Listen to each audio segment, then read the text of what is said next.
Pardon the interruption, but I'm Mike Tony.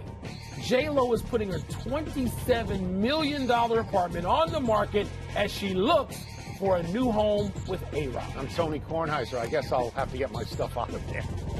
Where's your stuff? Like in the what is that? The mud room? Was that where your stuff would be? Are you suggesting you were like washing the clothes? Are you suggesting that J-Lo was not attracted to me for some long period of time? Are you suggesting that? Long period of time? Yeah, for some long period of time. Is that open to interpretation? Like the Pleistocene era? Oh, okay. I was something like that, a long period of time. Welcome to PTI, boys and girls. In today's episode, Jerry Jones may face dissent. A Giants player walks out, and Dwayne Wade's new job isn't sitting well with everyone. But we begin today with the end of all World Cup hopes for the U.S. national soccer team. They were eliminated from contention for the 2018 World Cup last night when they were beaten 2-1 by Trinidad and Tobago in a small, partially filled stadium in that island country. For the first time since 1986, the U.S. will not be in the World Cup. National coach Bruce Arena calls this, and I'm quoting here, a blemish, unquote. Wilbon, what do you call it? I call it a big, ugly stain, like a ugly mustard stain on a black suit, and you can't take it to the dry cleaners for 5 more years. That's how long you got to live with that ugly stain. No, I don't call it a blemish. And I understand Arena is in the moments after an emotional loss. Sadly, in some ways, Bruce Arena's had one of the greatest careers of anybody in American soccer history. But this is a stain. And by the way, there are more people that are going to feel this than just Bruce Arena and the members of that team who are completely sluggish as if they hit the alarm at the wrong time. Fox and Nike are probably asking for a redo right now because they have spent a lot of money and committed a lot of money. You wonder about the people, the kids in this country who really sort of need the juice, Tony. They need that boost from just seeing the national team in World Cup play. Yeah. There's so many places you can go with this. Sunil Gulati, what's his situation? Is he going to be reelected? I talked about Arenas. Is he going to be removed or just not retained? There's so many places. What streak strikes you first? Well, I'm not going to sit here and pretend that I know a lot about soccer or that I care a lot about soccer. You don't have to be. But here's what I'm willing to bet on. That we have poured a lot more money into our soccer program than in Trinidad and Tobago. And I know you don't want me to do my population theory. No, I don't want to. There's no way we should have lost this, because just on the sheer face, but forget how small the country is, forget all that for a second. They were the worst team in our region. They were worst. They were last. We are not supposed to lose that game. And I heard Bob Lee this morning, because I get up early, as you know. Bob Lee said that you cannot overestimate the disaster that this is for United States soccer. You mentioned Nike. I don't know about Nike. Fox, I believe, spent $200 million on the English language broadcast rights in the 2018 World Cup. The 3 most highly rated games before the finals were going to be the guaranteed 3 that the United States team was going to play. They're gone. How about those jerseys? You waiting for that Nike World Cup team jersey? You waiting for that? I didn't think so. You think your boy Jurgen Klinsmann's smiling today? Because I think he is. But let me just say real quickly, this kid, this 19-year-old phenom, we finally produced Wonder Boy, Pulisic. We finally produce a player who's of world-class quality that everybody wants, plays in the Bundesliga. Only one. Your population theory is interesting, except it doesn't explain why there's only one player of that talent level on our national team. How long is it going to take? 2 more decades? What are we waiting for? You know what I'm waiting for? What? Alexi Lalas's head to explode. That's what I'm waiting for. I want to hear that. Boom. You can't put this story to rest without talking about something that could have bailed out the U.S. national team, which would have been a tie between Panama and Costa Rica. By the way, Tyler Twellman, Tony, his head did explode. That might have been the real result, except Panama's first goal, an equalizer in the 53rd minute, wasn't actually a goal. It didn't cross the goal line. But the referee and an assistant referee missed it. And there's no replay in CONCACAF, so it stood. Tony, are you outraged that as a result of this, Panama's in, we're not? We didn't beat Trinidad and Tobago, so I'm gonna. You can't get past that. I'm gonna dismiss that question about how I'm gonna bleed for the American team. Good, because I would too. This is not a goal. It doesn't cross the line. It's not a goal, and there's no replay. Now, I don't forget us for a second. That's not an honest score in their game. That's right. And I think that the integrity of their game is more important than anything else. I don't want to sound xenophobic here. And I understand that I come from a country where everything is on replay all the time, and we've considered it necessary in our sports. And maybe in the international sporting world, maybe it's not as common, though in tennis, which is an international sport, you have great replay all the time. But the only thing that matters in soccer is the goal. There's only like 2 or 3 of them a game in a whole game, yeah. so it's not going to waste a lot of time. You have the technology. You have to have replay. You're the most popular and biggest sport in the world. Yeah. How do you not have replay at this point? I mean, and you're trying to figure out whether somebody's head is on the ball. It's the beautiful game. That's a bunch of garbage. But just look, the whole night was a disaster. And by the way, Argentina worked its way in because why? Because arguably the best player in the world scored 3 goals and got his team in. Yeah. So I'm going back to the same thing. No, I'm not letting us off the hook for a goal scored between Panama and Costa Rica that shouldn't count it. But Mike, you got to have replay. They're going to experiment with some kinds of replay in the World Cup, we think. But how can you not have this yet? For not having it? It's ridiculous. Soccer experts that we are.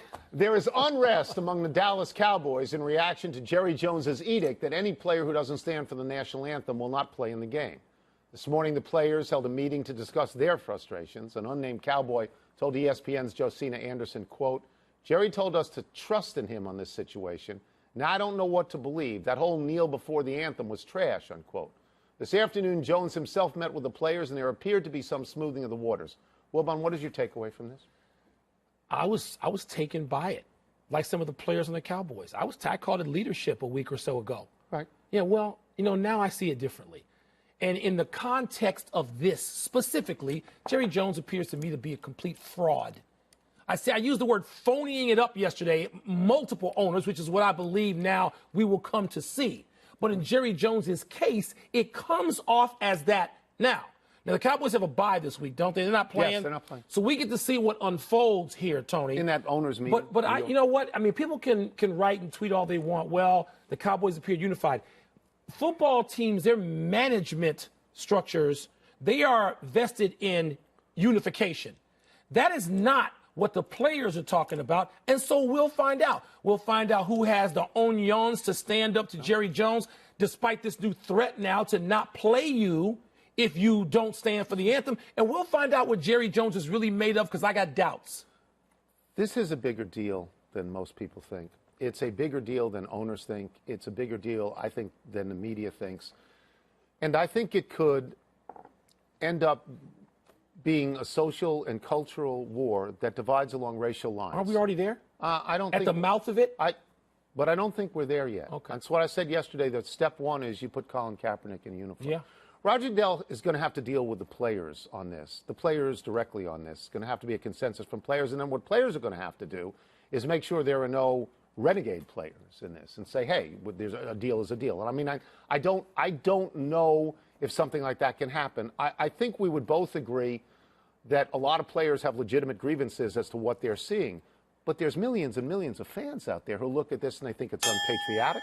They think it's against the flag. They think it's against the country. They think it's against the military. They think it's against law enforcement. Even when players say, no, that's not what we mean. And the result takeaway for me is that movements of social protest are messy and necessarily so. Yes. And they're not conciliatory, yes. And they're not easily legislated away with a deal somewhere. And the NFL and the owners want to make it all comfortable. And I don't think it can be. By design, it has to be uncomfortable. Right. Otherwise, somebody's not getting their point across. We're in the rapids. We're in the rapids. I think we're further along than you think we are, but you and I are in the same boat. What size is other people's boats? Huh? As I said in Jaws, I think we're going to need a bigger boat. Yeah, I think everybody's going to need one. We got crazy beef in the New York Giants locker room, as if being 0-5 ain't bad enough already. Coach Ben McAdoo has suspended starting cornerback Dominique Rodgers-Cromartie. Why, we don't exactly know. Rodgers-Cromartie admits to a confrontation Sunday on the sideline over playing time and that he handled it badly. But today, either he walked out and was suspended or was suspended by McAdoo and then walked out. Tony, where exactly is this headed? In the words of Michael Ray Richardson, you want to quote that? Are we back in boats? That's a bigger boat. The ship be sinking. Yeah. I think where we're headed, I think if it stays like this, we're headed to the unemployment line for Ben McAdoo. In the middle of the season? Maybe by the end. I don't think in the middle because Giants don't tend to do that. I don't think you do that. When you start at 0-5, you're not going to resurrect the season. They fired Tom Coughlin, and this was the guy they brought in. After a couple of Super Bowls. I mean, I don't know if this was cause and effect, but this is the guy that they brought in. The Giants are 0-5. They lost a game at home last week, I believe, to the Chargers, who were 0-and at that point and had gone 3,000 miles across the country and then beat the Giants. You have Eli Manning appears to look like a zombie on the field, and now you have problems, confrontational problems. Yeah. At some point, you look at the coach and you say, maybe he's not a general, maybe he's lieutenant, maybe he's out. You know, I don't care about the New York Giants. I'm going to go to something slightly bigger. Really? Because I thought that's what we were talking about. Sorry, you handled it so deftly. Good, thank you. We don't need to plow that same ground right again. Back to you. There's a lot of bad football being played. There are a lot of disgruntled football players. There are a lot of inadequate bad coaches who will never be criticized on this network and others because ex-coaches employed to analyze the game. Don't do that. They'll give you red rocket screen right, left, but they're not going to say that guy's not doing a good job. They don't do that. And so in the main, there seems to be unrest in the NFL, Tony. Locker room to locker room. I fly a lot. I know you don't, but every day I seem to pick up the local newspaper, and there's something else going on in an NFL locker room that we're not accustomed to hearing as much of. There seems to be unrest and conflict, and I wonder how much of what we talked about earlier spills over and just causes a general malaise or unrest. I don't know. I just wonder. I don't have an answer. But I've got something you're going to love. What? And that's this story. Oh, okay. Because for years you have defended your boy J.R. Smith. And for years you have loved Dwayne Wade above all. Love Wade. Now they may have beef of sorts. Smith is, quote, absolutely frustrated, unquote, that he has been sent to the bench since Wade arrived in Cleveland. Wilbon, should J.R. Smith be frustrated? Yes. You're right. I've come to like J.R. Smith. I like him when he rolls out on the Segway. Shirt on, after the game. Shirt off. Doesn't matter to you. He's just sort of a fun guy. Yeah. Now, not the world's greatest teammate. Just brief me here. He doesn't actually pass. Which one of these guys is going to the Hall of Fame again? I believe that might be Dwayne Wade. Yeah, I think so too. Dwayne Wade, probably the third greatest player at his position ever behind Michael Jordan and Kobe Bryant. Dwayne Wade next. So don't tell me. I don't know about that, but I'm going with that. But you know what? You're on a roll, so you just keep going. So J.R. Smith is fine in a role. I think you said roll, okay? Because Dwayne Wade's role is going to be much greater than just standing outside the arc shooting threes and then having no shirt on. So with all due respect, I understand his frustration. Yes, he's a professional. He wants to get paid and to play and have playing time and make buckets. Yeah. But Dwayne Wade should be and will be playing. Here are the numbers.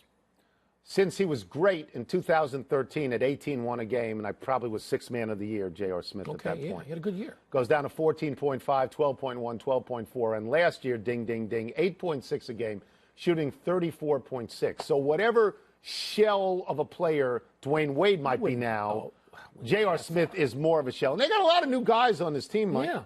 They got Wade, they got Derrick Rose, they got Isaiah Thomas, they got Jay Crowder, they got Jeff Green, they got Jose Calderon. Yeah. It's possible when the music stops, there's no chair for J.R. Smith.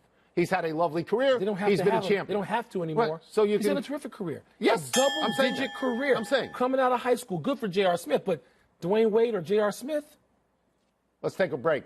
Coming up, we are hours away from deciding in Game 5 who goes, the Yankees or the Indians. We're going to ask John Smoltz about the nerves the Indians must be feeling. Smoltz was a great starter and then a closer. We'll ask him whether he liked it. Happy time, people. Happy 23rd birthday, T.J. Watt, the third and youngest of the Watt brothers, rookie linebacker with the Pittsburgh Steelers. In his NFL debut, Watt had an interception and 2 sacks. And with older brother J.J. out for the rest of this season, T.J. has blitzed his brother in sacks in 2017 3-0. Well, J.J.'s out, but he can't go and root for his brother. He can't, as a member of the Texans, go and root for the Steelers now, can he? Yes. No, he can't. Happy anniversary, Chicago Cubs. On this day last year, Wilbon's boys posted a 4-run rally in the 9th to stun the Giants in San Francisco and advance to the NLCS. For 10 solid days, we had to listen to Wilbon bad-mouthing the Cubs and insisting the Giants' experience be the deciding factor in the series. Well, it wasn't. Wilbon, don't tell me anything about today's game. I'm recording it on my VCR. I know I don't want to have to go down those runs in the bottom of the 9th today in Chicago against your Nationals. I don't want to have to do that again. Happy trails to the first home game for the Vegas Golden Knights. They beat Arizona 5-2 in a game marked by an emotional and stirring introduction of first responders and family members of those who were shot and killed last week in that terrible Mandalay Bay shootings. Tony, this is interesting. I'm sure this team and its executives and players didn't expect to come into a season with this kind of stress and pressure. They thought it'd be carefree and wild first pro team in Vegas. It's not working out quite that way. You root for them. You hope they do well. Yep. No errors. We go to the big finish. Let's do it. The Red Sox fired manager John Farrell. Does that make sense? Well, with the way they went out, Tony, they're not the most patient folks down in Boston, are they? The Browns have benched quarterback Deshaun Kaiser for Kevin Hogan. Is that a good decision? Yes, he's a local for us. But is it a good decision? Yes. Okay. Isaiah Thomas of the Cavs tells SI he has big love for Boston, but he may never speak to Danny Ainge again. Are you surprised? No, and I would expect him to feel that way toward Danny Ainge for getting rid of him. The Wolves signed Andrew Wiggins to a max 5-year, $148 million extension. No-brainer? If Joel Embiid gets that for playing 31 games, then if you play as many games as Wiggins plays, then it's a no-brainer. Yes. Absolutely not. Last one, Pens and Caps tonight. Who you got? Refresh my memory. This is the regular season, Regular right? season. Capitals, baby. You got the Capitals in a big win. Maybe 5-1 at home. We're out of time. We'll try to do better the next time. And I'm Tony Kornheiser. I'm Mike Wilbon. Say a PTI investigation has revealed that the Yankees and the Indians will meet tonight, and the winner will move on to the American League Championship Series. We welcome in a man who will be calling the game, MLB Network and Fox Sports analyst John Smoltz. Let's start with this. You played on a lot of Braves teams that had very high expectations. The Indians have had huge expectations this year. They were up 2-0. They really fell apart on the field in Game 4. If the home fans get nervous early, will the players feel that on the field? No, I don't think the players will feel it. Obviously, they've been through so much last year, and this is a complete team. It really is. And this team, led by Terry Francona, certainly knows what they're up against. This series I looked forward to a month ago. I thought this was going to be a classic series. I didn't think it would go kind of the way it did, but I did think it would go 5. So with Kluber on the mound, I don't think the fans will feel uneasy other than, as you mentioned, the pressure to finish something off. That has been something the Indians have had some issues with in their past 20 or so clinching games. It hasn't gone the way they would like, and I think they're more equipped this time to handle what didn't go right last year on a team that ran out of gas. They're much more equipped this time. Well, John, with that in mind, you've got Sabathia versus Kluber, and Kluber has said he wanted to correct a lot of things before Game 5. Were there specific things you saw that he might have been referring to?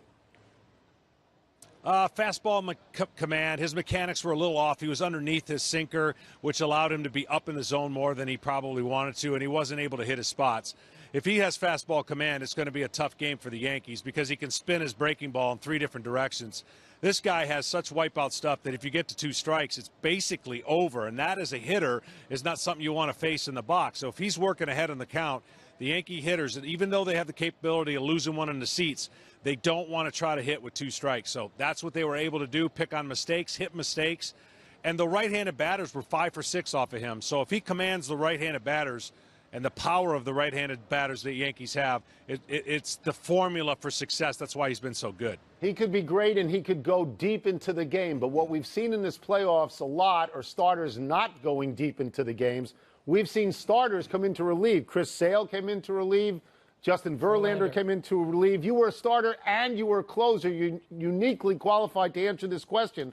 Do you think we could see that strategy with these teams? Do you recommend it? When you see it, what do you think?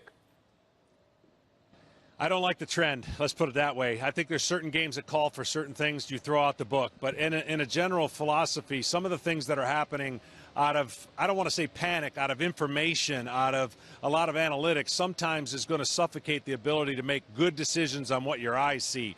The game, eliminated game, a Game 5 or a Game 7, like you see in this series, you throw it all out the window, all hands at deck. You get that. But the teams that go on to win, in my opinion, are the teams that get the best performances out of their starters. We saw the Yankees get back in it with 2 7-inning starts. That shortened their bullpen. That gave them a better chance. Tonight will be the same case for the Indians. 7 innings out of Kluber, go to their formula. If they win their games like they normally do, it's 3 pitchers.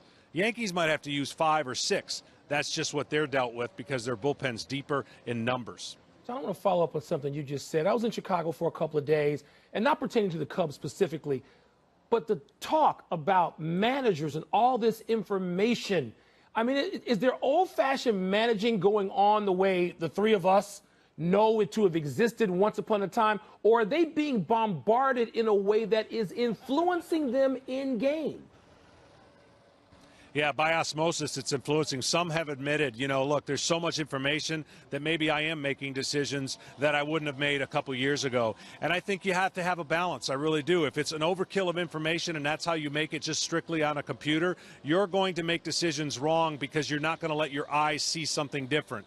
I'm going to give you an example. Statistics are statistics, and I get it for the year. But the one particular game might not be the game that lives into those statistics. If a pitcher hasn't given up too many hits and the hitters aren't barreling the ball, but the seventh inning causes for a change because of seasonal statistics, I think you make a mistake by not letting that one game be the outlier. So we're seeing it all the time. We're seeing this bullpenning phrase. I can promise you guys, this will not last in the future because it can't. I don't care how many arms that come out of the pen and how many arms come out of the minors. Baseball still has to have the longevity of starters as a general rule to be able to be successful long term. Short term, yes. Long term, no. Thank you, John. Thank you, John. Much appreciated. Terrific, really. MLB Network's MLB Tonight airs before and after tonight's game. Let's take one last break, but still to come, the Red Sox make a big change. And Isaiah Thomas is clearly not over the trade that sent him to Cleveland. He's great. Yeah. And I think maybe he was alluding to Max Scherzer at one point. At least I know you wanted to hear that. I want to believe I was gonna say that he was alluding to Max Scherzer. You wanted to hear